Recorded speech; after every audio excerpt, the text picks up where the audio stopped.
25 ඉතිහාසයේ හැමෝටම ආයුබෝවන්. අද අපි කතා කරන්නේ ලෝකයේම බයික් ලෝලීන් අතර ජනප්‍රියත්වය දිනාගත් Yamaha RZ125 ගැනයි. 90 දශකයේ අගභාගයේ සහ 99 දශකයේ මුල් කාලයේදී Yamaha සමාගම විසින් නිපද වූ RZ125 අහනවත් පහනකා CC පන්තියේ ඉතාමත් බලවත් dual stroke motor සයිකලයක් ලෙස ප්‍රසිද්ධියට පත් වුණා. ඒ කාලේ තරුණයන්ගේ සිහින බයික් එකක් ලෙසත් මේ බයික් එක සැලකුණා. 124cc liquid cooled two-stroke engine එකක්.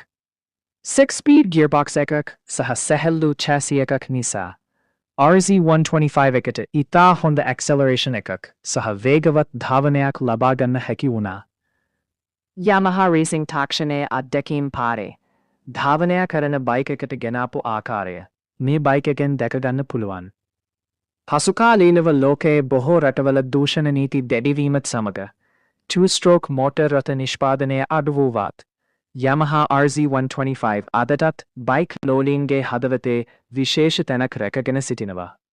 ශ්‍රී ලංකාවේත් RZ100 බයික් එක modification restoration සහ classic බයික් එකක් ලෙස ඉතා ජනප්‍රියයි.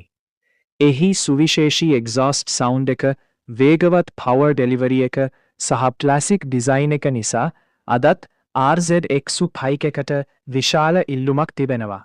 ඒ නිසා Yamaha RZ100 බයික් එක කියන්නේ සාමාන්‍ය මෝටරසයිකලයක් විතරක් නොවයි.